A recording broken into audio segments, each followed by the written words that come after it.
Je vous laisse maintenant sur un problème classique de la théorie des probabilités qui a été développé dans les années 80, qui s'appelle le problème de Monty Hall. Ce problème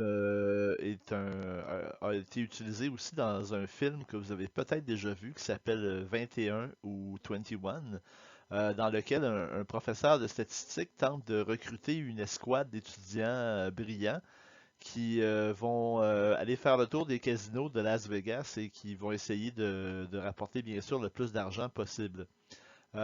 Pour recruter les étudiants en question, le professeur leur pose des problèmes et celui-là en est un justement des problèmes qu'il pose pour recruter les étudiants. Sachez que au moment où j'enregistre cette capsule vidéo, le film est toujours disponible sur Netflix sous le titre Las Vegas 21 ou Las Vegas 21. Alors, si ça vous tente de le regarder, ben, vous pourrez toujours le faire.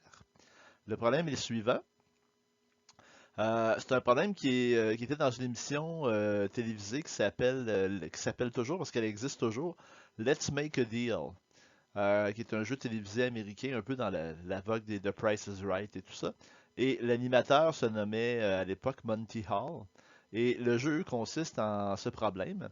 Le participant doit choisir une porte parmi trois.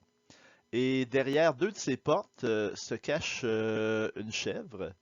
Et derrière une se cache une voiture neuve. Le but, bien sûr, même si je sais que certains parmi vous auraient peut-être préféré avoir la chèvre, le but, c'est de gagner la voiture. Là où ça se complique, c'est que l'animateur, qui était Monty Hall, sait où se trouve la voiture.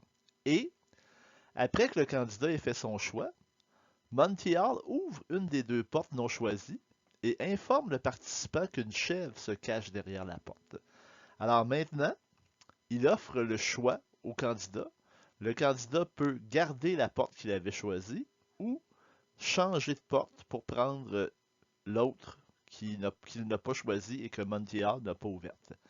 Alors la question, en termes de probabilité, le candidat a-t-il intérêt à changer son choix ou ça ne fait aucune différence? Vous avez vu tout ce qu'il faut dans le cours pour être en mesure de répondre à cette question-là, qui n'est pas facile, j'en conviens.